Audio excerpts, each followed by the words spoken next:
Chairman Risch, Ranking Member Shaheen, distinguished members of the Senate Foreign Relations Committee, thank you for the opportunity to appear today.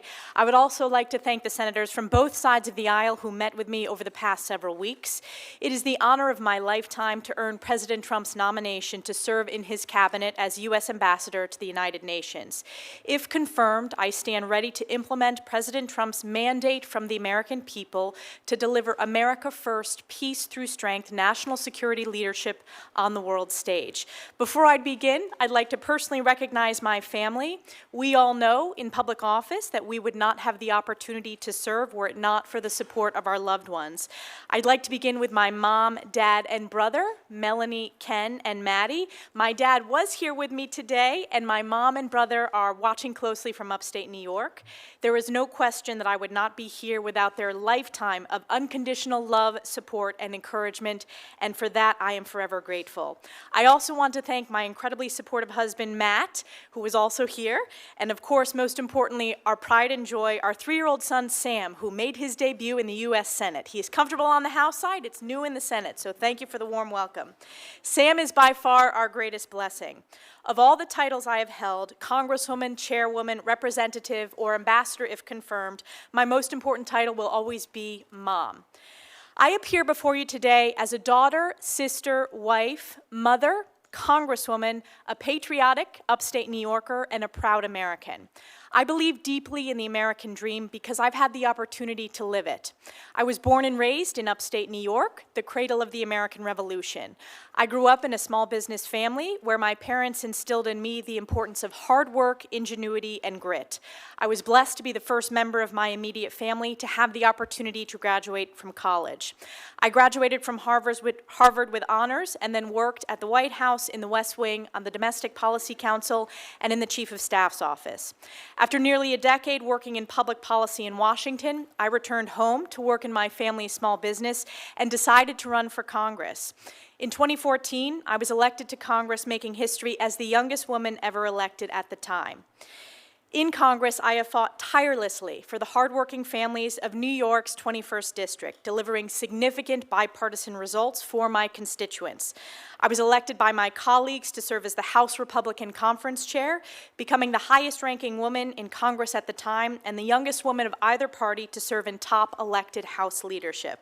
And over the last decade, I have served on the House Armed Services Committee, the Intelligence Committee, the House Education and Workforce Committee, and I'm proud to be the longest-serving woman on both the Armed Services and Intelligence Committees. On these national security committees, I have legislated on a number of critical issues ranging from military readiness, emerging technologies like artificial intelligence, quantum computing, and cybersecurity, to missile defense. I have worked to enhance American intelligence capabilities, strengthen our alliances and partnerships, and deter our adversaries. On the Education Committee, I have been the leader in combating anti-Semitism in higher education. My oversight work led to the most viewed testimony in the history of Congress. This hearing with university presidents was heard around the world and viewed billions of times because it exposed the anti-Semitic rot in colleges and universities and was a watershed moment in American higher education. When discussing this nomination with President Trump, the President shared with me that he sees great promise in the United Nations if it focuses on its founding mission of international peace and security. President Trump has long advocated for peace and no new wars. He delivered the Abraham Accords, the largest step to regional peace in the Middle East in a quarter century.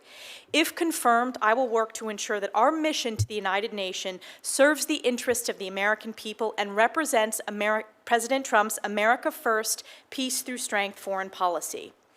As the world faces crisis after crisis, with hostages, including Americans, still held in Hamas's captivity, to national security challenges ranging from China, Russia, North Korea, and Iran, it has never been more critical for the United States to lead with strength and moral clarity. This is especially important regarding our most precious ally, Israel, who faced the bloodiest day for the Jewish people since the Holocaust on October 7, 2023. As a member of Congress, I also understand deeply that we must be good stewards of U.S. taxpayer dollars. The U.S. is the largest contributor to the UN by far. Our tax dollars should not be complicit in propping up entities that are counter to American interests, anti-Semitic, or engaging in fraud, corruption, or terrorism. We must invest in programs to strengthen our national security and deliver results. To increase the efficacy of UN programs, we must drive reform. If confirmed, I will be the first UN ambassador in over 2 decades to come directly from Congress, and I have deep respect and understanding of the oversight and appropriations role of the legislative branch, and I look forward to using my strong House and Senate relationships to deliver these much-needed reforms. We are truly at a critical point in history. The world must be reminded of the key mission of the United Nations and America's role as its formative leader. Following the devastation, carnage, and Holocaust of World War II, the world was desperate for peace, stability, human rights and dignity, and world order. As outlined in Article 1, Chapter 1 of the UN Charter, the purpose of the United Nations is to maintain international peace and security, develop friendly relations among nations based on a shared respect for the principle of equal rights, solve international problems, and harmonize the actions of nations in the attainment of common ends. The UN has not lived up to this founding mission, and we must demand better. It is imperative to ensure strong American leadership at the United Nations. I share President Trump's vision of a UN reformed by strong America first, peace through strength, and a return to this founding mission of promoting peace and security around the world. In closing, I will forever be grateful to my constituents in New York's 21st District for giving me the opportunity to serve them as their voice at the highest levels of Congress. 10 years ago, upstate and North Country voters took a chance on a young, first-time, unknown candidate who very few believed could win. So I just want to thank the hardworking families, small businesses, farms, law enforcement officers, military families, veterans, seniors, so many with whom I've had worked so closely to deliver results on behalf of our communities. Thank you especially to my extraordinarily dedicated staff in both the district and in Washington offices for serving tirelessly for the past decade. If confirmed, my family and I are excited for this next chapter to serve on President Trump's cabinet in this role, and I commit to the American people that I will work my very hardest in the coming years to lead with moral clarity and American values. Thank you, and I look forward to your questions.